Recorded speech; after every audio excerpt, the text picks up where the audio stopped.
Hello नमस्कार वन्नकम सत श्री अकाल। आप सभी का स्वागत है आपके अपने ही channel magnet brains IIT JEE NEET में। मेरा नाम है सत्यम शर्मा और आज के लेक्चर में हम करने वाले हैं अपनी डीपीपी को सॉल्व। मैंने आपको बताया था कि वर्नियर कैलिपर और स्क्रू गेज के जो क्वेश्चंस हैं वो ज़्यादातर आए नहीं हैं आपके नीट के एग्जाम में, इसलिए मैं वर्नियर कैलिपर और स्क्रू गेज की मिलाकर आपको डीपीपी देने वाला था। वो डीपीपी आपको जो मिली होगी उसमें वर्नियर कैलिपर और स्क्रू गेज के कंबाइंड क्वेश्चंस होंगे। अच्छा, तो ये वाला जो लेक्चर है इसमें हम उस डीपीपी को सॉल्व करने वाले हैं जिसमें वर्नियर कैलिपर और स्क्रू गेज के क्वेश्चन है। देखिए, मैंने आपको लेक्चर में ही काफी क्वेश्चंस करा दिए थे, तो आई होप आपको इतने क्वेश्चंस इनफ है प्रैक्टिस करने के लिए वर्नियर कैलिपर और स्क्रू गेज के। साथ ही साथ जब मैं आपको प्रैक्टिस क्वेश्चंस और दूंगा, मतलब आपके सामने प्रैक्टिस क्वेश्चंस भी आएंगे जहां पर हम 100 से लेकर 120 क्वेश्चंस तक प्रैक्टिस क्वेश्चंस करेंगे। उसके बाद PYQs क्वेश्चंस भी आएंगे, मतलब प्रीवियस ईयर क्वेश्चंस में, चाहे वो नीट का एग्जाम हो, चाहे अभी तक मेडिकल के किसी भी एग्जामिनेशन में वो क्वेश्चन आए हो, मैं सारे के सारे क्वेश्चंस आपको प्रैक्टिस करवा दूंगा। आपको कहीं और जाने की जरूरत नहीं है, सारे के सारे क्वेश्चंस की प्रैक्टिस यहीं इसी प्लेटफॉर्म पर आपकी हो जाएगी। इतनी प्रैक्टिस हो जाएगी कि आपको ना बिल्कुल डर नहीं लगेगा किसी भी क्वेश्चन से, और बस आप फोड़ कर आओगे नीट में, नीट के हर सब्जेक्ट में, और फिजिक्स में तो सबसे ज्यादा फोड़ोगे, ऐसा तो मैं बोलूंगा। ठीक है ना। चलो भाई, तो आज के लेक्चर को स्टार्ट करते हैं। इसमें हम डीपीपी सॉल्व कर रहे हैं जिसमें क्वेश्चंस है वर्नियर कैलिपर और स्क्रू गेज के। चलो, माइक्रोमीटर स्क्रू गेज भी बोलते हैं इसको। चलो भैया, आपको पता है कि नीट का कोर्स मॉड्यूल क्या है, हम आपको टॉपिक वाइज एक्सप्लेनेशन वीडियोस देते हैं, साथ ही साथ उसके साथ डीपीपी देते हैं। डीपीपी आपको मैग्नेट ब्रेन्स की वेबसाइट से डाउनलोड करनी होती है। डीपीपी आपको सॉल्व करनी होती है, आपको बन जाए तो वेल एंड गुड, नहीं बनेगी तो हम आपको वीडियो सॉल्यूशंस भी प्रोवाइड करते हैं। ओके, साथ ही साथ चैप्टर वाइज एमसीक्यूज आपको दिए जाते हैं, PYQ वीडियोस आपको दिए जाते हैं, weekly doubt session, interactive session आपके साथ होता है, आपको वन शॉट रिवीजन भी दिए जाएंगे और टेस्ट सीरीज भी आपके लिए प्रोवाइड की जाएगी जहां पर आप अपनी परफॉर्मेंस को जज कर पाएंगे। तो चलिए स्टार्ट करते हैं। सबसे पहले हमारे पास जो क्वेश्चन है बहुत ही हल्का क्वेश्चन है। क्या बोल रहा है? A student measured the diameter of a wire using a screw gauge with the least count of 0.001 centimeter and listed the measurements. The correct measurement is. अब बताओ, ये मेजरमेंट हो सकता है क्या? आपको जब दिख रहा है कि ये इसकी एक्यूरेसी डेसिमल के तीसरे प्लेस तक होती है, तो ऑब्वियस सी बात है ये तो आंसर हो नहीं सकता, ये तो आंसर हो नहीं सकता, ये आंसर हो नहीं सकता। आंसर क्या होगा? A, 5.320। चलो, वेरी गुड, आगे बढ़ते हैं नेक्स्ट क्वेश्चन पे। The least count of a stop watch is 0.1 second. बहुत अच्छा क्वेश्चन है यार, ये बहुत अच्छा क्वेश्चन है, बहुत अच्छा क्वेश्चन है ना। ठीक है ना। ऐसे 3 क्वेश्चन मार्केट में आपको घूमते हुए दिखेंगे जिसमें आपको यहाँ पर लीस्ट काउंट जो होगा 0.2 सेकंड होगा, यहाँ 20 की जगह 40 होगा, है ना। ऐसे 3 क्वेश्चन मेरे हिसाब से हैं जो मार्केट में घूम रहे हैं। The least count of a stop watch is this, the time of 20 oscillation of a pendulum is found to be 20 seconds. अच्छा, 20 ऑसिलेशन में 20 ऑसिलेशंस में आपको टोटल कितना टाइम लगा? 20 सेकंड लगा। 20 ऑसिलेशन में 20 सेकंड लगा, तो एक ऑसिलेशन में कितना टाइम लगेगा? एक ऑसिलेशन में आपको कितना टाइम लगेगा? 20/20 यानी कि 1 सेकंड। ठीक है ना। तो आपका जो टाइम पीरियड फॉर 1 ऑसिलेशन आया वो कितना आया? 1 सेकंड आया। यहां पर हमको सब एक ऑसिलेशन में बात करनी है ना। ठीक है, टाइम पीरियड फॉर 1 ऑसिलेशन।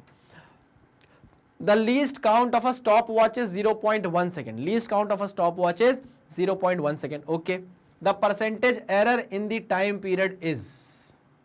अच्छा, यहां पर बात की गई है कि जो लीस्ट काउंट है ये मिनिमम पॉसिबल एरर है ना। स्टॉप वॉच में मिनिमम पॉसिबल एरर है 0.1 सेकेंड का। अच्छा, ये बोला गया है कि भाई सुनो ना, यहां पर जो एरर आएगी वो पूरे 20 ऑसिलेशन में कितने की एरर आ सकती है? 0.1 सेकेंड की, है ना। पूरे 20 ऑसिलेशन में 0.1 सेकेंड की क्या आ सकती है? एरर आ सकती है। तो मैंने बोला भैया एक ऑसिलेशन में बताओ ना कितनी आएगी। आप तो मुझे क्या बताओ, एक ऑसिलेशन में बताओ कितनी आएगी। तो आपने बोला एक ऑसिलेशन में आएगी 0.1/20। मानते हो कि नहीं मानते? हाँ सर मानते हैं, बिल्कुल मानते हैं। ओके, आगे बढ़े। हाँ सर आगे बढ़ते हैं। वो पूछ रहा था percentage error in the time period बताओ। Percentage error in time period is delta T/T × 100, है ना। ये हमको एक ऑसिलेशन के लिए चाहिए था। तो डेल्टा T एक ऑसिलेशन के लिए कितना आया? 0.1/20। ओके, टाइम पीरियड आपने कितना निकाला है? 1 सेकेंड × 100। ओके, पॉइंट हटाया, एक और 10 मल्टीप्लाई किया तो ये 0 0 0 0 कट गया। कितना आया? 1/2 यानी कि 0.5%। आंसर कितना आया? 0.5%। जो आपको दिया हुआ है least count of a stop watch is 0.1 second, मतलब ये बता रहा है कि जो एरर हुई है वो 0.1 सेकंड की हुई है 20 ऑसिलेशन में। 20 ऑसिलेशन में कितनी एरर हुई है? 0.1 सेकंड की। लेकिन हमको तो चाहिए है एक ऑसिलेशन में कितनी एरर हुई होगी। तो एक ऑसिलेशन में हुई होगी 0.1/20 सेकंड की एरर। आई मेरी बात समझ में? मतलब ये आपको क्या दिया हुआ है, डेल्टा टी दिया हुआ है। और एक ऑसिलेशन का टाइम पीरियड हमने निकाल ही लिया था, तो एक ऑसिलेशन की एरर और एक ऑसिलेशन का टाइम पीरियड इनटू 100। आगे आंसर आपका 0.5%। वेरी गुड, आगे बढ़ते हैं। थर्ड क्वेश्चन है 1 centimetre on the main scale of a vernier calliper. अभी वर्नियर कैलिपर का क्वेश्चन है। 1 centimetre on the main scale of a vernier calliper is divided into 10 equal parts. ठीक है, तो आपको लीस्ट काउंट दे दिया गया है 1 centimetre divide by 10, 1 centimetre divide by 10 यानी कि 0.1 centimetre, 0.1 centimetre. Okay, if 10 divisions of the vernier scale coincide with 8 small division. अच्छा, n की वैल्यू आपको दे दी गई है कितनी, 10 डिवीजन, और m की वैल्यू आपको दे दी गई है 8। ओके, आगे क्या बोला गया है, the least count of the calliper. Least count आपको निकालना है, तो least count is equal to 1 MSD। अरे हाँ कि ना, ये लीस्ट काउंट नहीं है भाई, ये लीस्ट काउंट नहीं लिखा, ये 1 MSD दिया है आपको। एक मेन स्केल डिवीजन दिया हुआ है, देखो ना ऐसे लिखा है ना, 1 centimetre the main scale of vernier का, तो 1 MSD आपको 0.1 दिया है। लीस्ट काउंट आपको निकालना है, least count is MSD bracket में 1 माइनस m/n। याद आया फॉर्मूला? हाँ सर, MSD की वैल्यू कितनी है, 1/10 सेंटीमीटर, ब्रैकेट में 1 माइनस 8/10, तो ये जाएगा 10 माइनस 8/10 यानी कि 2/10, 2/10, तो ये हो गया कितना, 1/10 इंटू 10 माइनस 8 इज 2/10 यानी कि 2/100 यानी कि 0.02 centimetre. 0.02 centimetre is your answer. ठीक है ना, बढ़िया, आगे बढ़ते हैं नेक्स्ट क्वेश्चन पे। Relative accuracy of a screw gauge can be increased. Accuracy आप कैसे बढ़ा सकते हो, एक्यूरेसी कैसे बढ़ा सकते हो? एक्यूरेसी तब बढ़ेगी भैया स्क्रू गेज की एक्यूरेसी तब बढ़ेगी जब लीस्ट काउंट क्या होगा, कम होता जाएगा। स्क्रू गेज का लीस्ट काउंट अगर हम कम करते जाएंगे तो एक्यूरेसी बढ़ती जाएगी। अच्छा, लीस्ट काउंट का फॉर्मूला क्या होता है, pitch upon number of circular scale division. ठीक है ना, अगर मुझे लीस्ट काउंट कम करना है तो मुझे नंबर ऑफ सर्कुलर डिवीजन बढ़ाना पड़ेगा, number of circular scale division बढ़ाना पड़ेगा। ऑप्शन है क्या इसमें, by increasing the number of division on the circular scale. अगर आप ये कर देते हो तो लीस्ट काउंट कम हो जाएगा, लीस्ट काउंट कम हो जाएगा तो एक्यूरेसी बढ़ जाएगी। Simple. Okay sir, okay sir. Next, अच्छा क्वेश्चन भाई, if the surface tension of a liquid, अंग्रेजी में फंस जाते हैं बच्चे। मेरे पास एक बच्चा एक बार डाउट लेकर आया था, पूछ रहा था कि सर ये डाउट बता दो उसमें क्या है, ये कैसे करेंगे, क्योंकि उसको अंग्रेजी ही नहीं समझ में आ रही थी। क्या पूछ रहा है, ध्यान से सुनो। If the surface tension of a liquid is measured to be 0.06, आपको सरफेस टेंशन मेजर करके बता दिया है 0.06 न्यूटन पर मीटर है। Okay, and absolute error in sigma is 0.0015 newton per metre. Then the percentage error, अब आप percentage error कैसे निकालोगे, तो परसेंटेज एरर निकालने का फॉर्मूला आपके पास साफ साफ है यार, delta sigma upon sigma into 100, है ना, absolute error upon mean value जो है आपकी ट्रू वैल्यू है। चलो, तो ये हो जाएगा 0.0015 डिवाइडेड बाय 0.06 इंटू 100 यहाँ से पॉइंट हटाया, नीचे 1 2 3 4, 1 2 3 4, यहाँ से पॉइंट हटाया, ऊपर 1 2, तो 1 2 3 4, 1 2 3 4, 15/6, 15/6, तो 3 दूनी 6, 3 5 15, कितना आ गया, 2.5%। आंसर कितना आ गया, 2.5%। ठीक है, ओके। अभी आप मेरी उस पर मत हंसना, है ना। पता चला कमेंट में हंस रहे हैं कि सर ये 3 5 15 क्या होता है, 2 चौको 8 क्या होता है ना, ये हासिलाई क्या होता है। यार हम ऐसे ही पढ़े लोग हैं तो ऐसे ही तो पढ़ाएंगे ना यार, हैं। अब 2 2 क्या होता है, 3 3 क्या होता है, ये भी हम आपको बता सकते हैं। लेकिन वही बात होती है ना कि अगर आपकी किसी से लड़ाई हो जाए तो आप कितने ही सोफिस्टिकेटेड पर्सन हो, कितनी ही अंग्रेजी आपको आती हो, लेकिन लड़ाई के टाइम में कौन सी भाषा निकलती है, वही मातृभाषा निकलती है। तो वैसे ही जब हम पढ़ाते हैं, डूब कर पढ़ाते हैं ना, तो हम जिस चीज से पढ़े हैं वैसे ही हमारे अंदर से बोली निकलने लग जाती है ना। थोड़ी देर तक चलेगा, 2 is 2 1 is 2 2 2 is 4 2 3 is 6 चल जाएगा थोड़ी देर तक, लेकिन थोड़ी देर बाद 8 2 16 8 3 24 ही हो जाएगा सब कुछ। तो आई होप आपको इससे कोई प्रॉब्लम नहीं होनी चाहिए, ठीक है ना। पता चलना चाहिए भाई लोग देखो कहाँ तक पहुँच गए हैं, छोटी जगह से पढ़े लोग कहाँ तक पहुँच गए हैं और क्या क्या कर रहे हैं, पता चलना चाहिए लोगों को। जरूरी थोड़ी ना है कि अगर अंग्रेजी में ही पढ़ पाएंगे तभी पढ़ा पाएंगे, ऐसा थोड़ी नहीं है यार। चलो आगे बढ़ते हैं। नेक्स्ट क्वेश्चन नंबर 6, अच्छा क्वेश्चन है। The mass and volume of the body are found to be this and this. ये आपको मीटर में, ये आपको वॉल्यूम दी गई है है ना, और ये आपको मास दिया है, यानी कि ऐसे दिया हुआ है m plus minus delta m, और ये आपको दिया हुआ है v plus minus delta v। Okay okay. The maximum possible percentage error in its density, यार डेंसिटी हम जानते हैं, डेंसिटी का फॉर्मूला होता है मास अपॉन वॉल्यूम। ओके, तो हम लिख सकते हैं percentage error in density is nothing but percentage error in mass plus percentage error in volume, percentage error in volume. चलो निकालते हैं।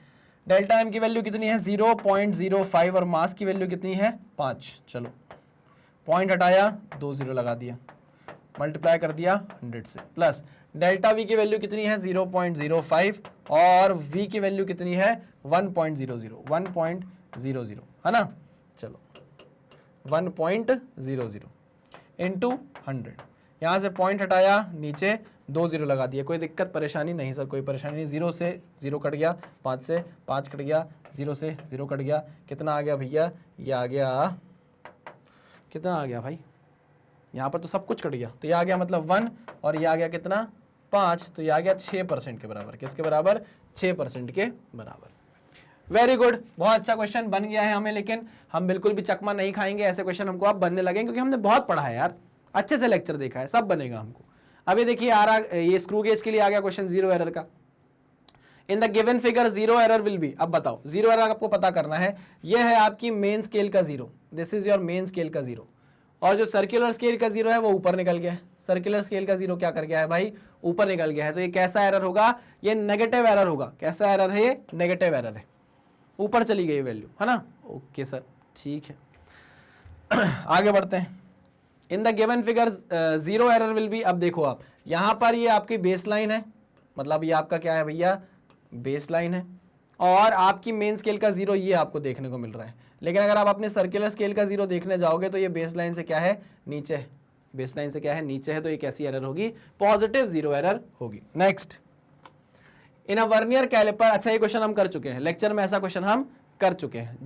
जेई मेंस में जो क्वेश्चन आया था ना, 2003 का शायद क्वेश्चन था, 2008 का क्वेश्चन था, मेंस में नहीं, 2003 का होगा तो मेंस क्या ही होगा है? हाँ सर 2003 का था, मैं ईयर भूल रहा हूं, लेकिन ऐसा क्वेश्चन हम कर चुके हैं। क्या है ना, vernier calliper 1 main scale division is x centimetre, यानी आपको एक MSD की वैल्यू दे दी गई है, एक MSD की वैल्यू है x सेंटीमीटर।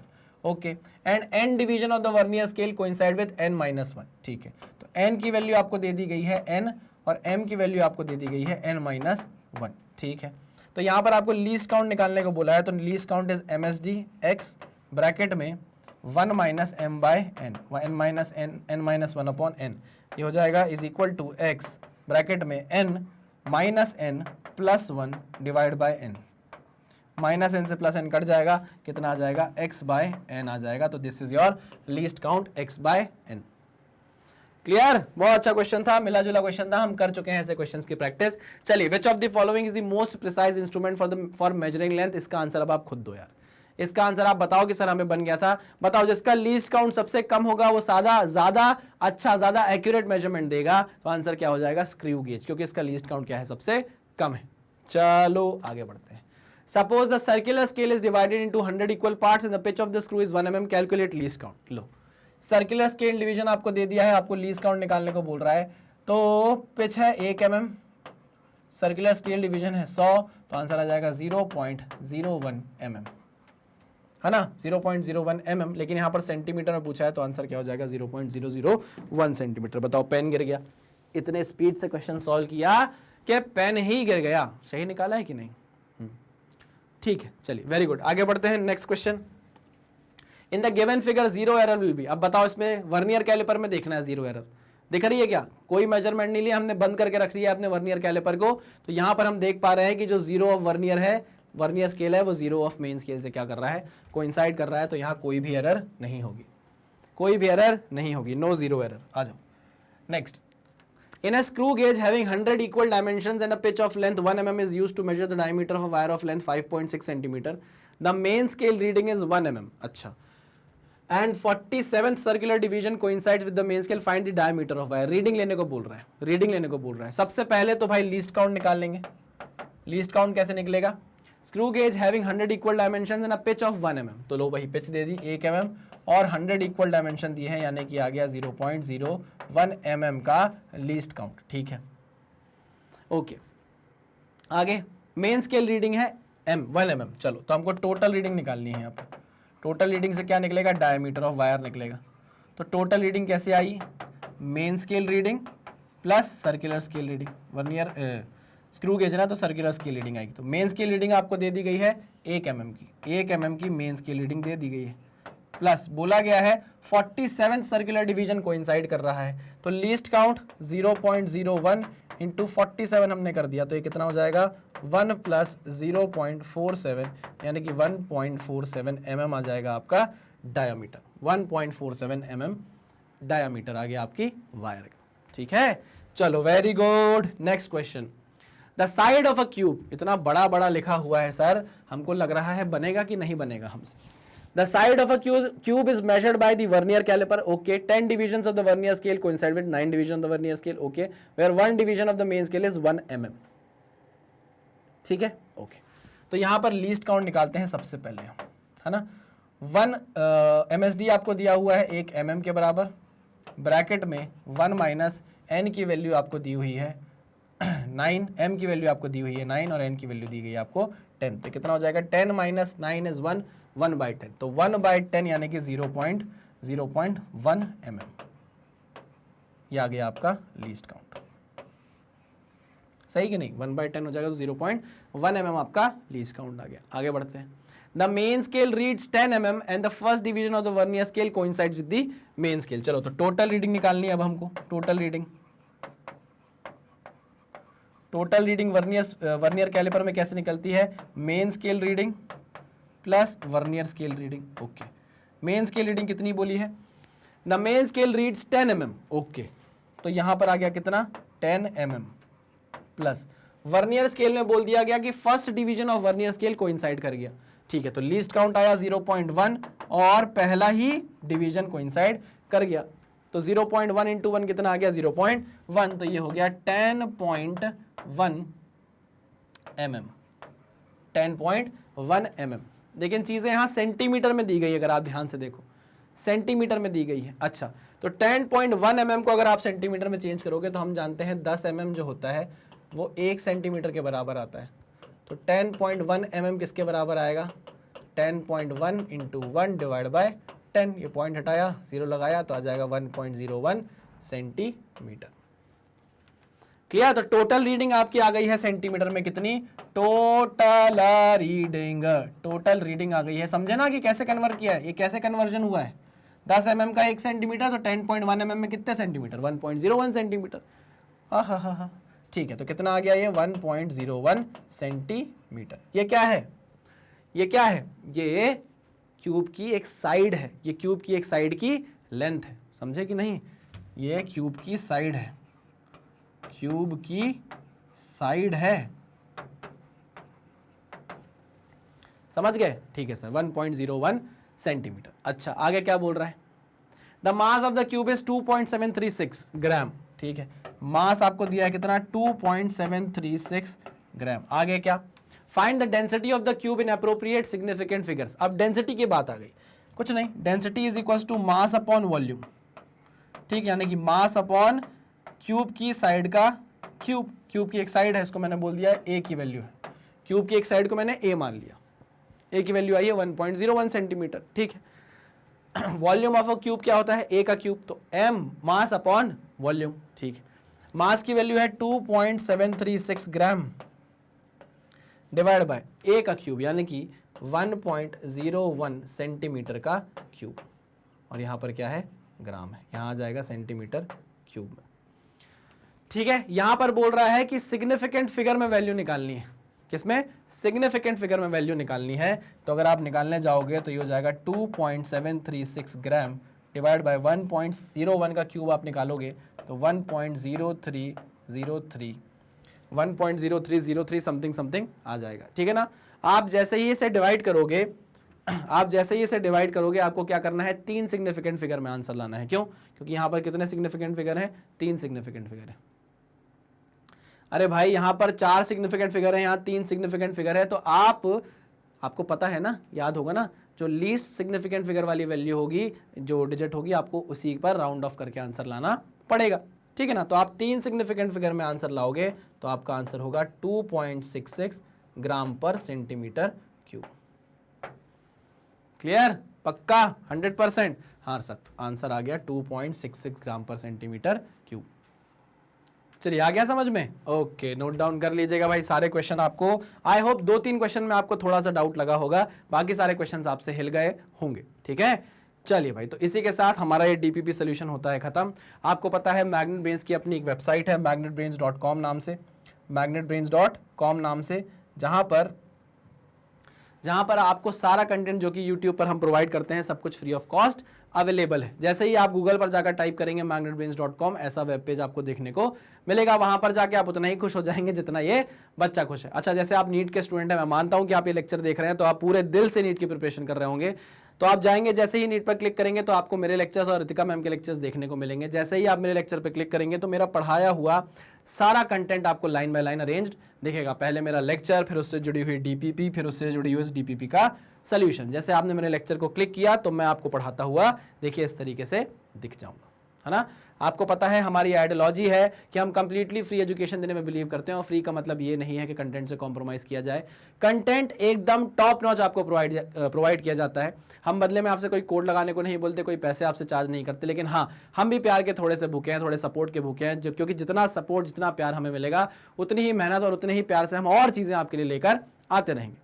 ये प्यार और सपोर्ट आप हमें कैसे दे सकते हैं? हमारे वीडियोस को लाइक करके, channel magnet brains IIT JEE NEET को सब्सक्राइब करके, और जितना ज्यादा वीडियोस हो सके आग की तरह उसे फैलाकर शेयर करके अपने दोस्तों के ग्रुप में, अपने स्कूल की फैकल्टीज को बताइए कि ऐसा चैनल है कि मैग्नेट ब्रेन्स, जो पहले स्कूल एजुकेशन में आपकी पूरी मदद कर चुका है और आप कॉम्पिटेटिव एग्जाम में भी आपकी पूरी की पूरी मदद कर रहा है, that too free of cost. तो चलिए इसी मैसेज के साथ करते हैं लेक्चर को खत्म। मिलते हैं नेक्स्ट लेक्चर में, तब तक सावधान रहिए, सतर्क रहिए, पढ़ते रहिए। Thank you very much.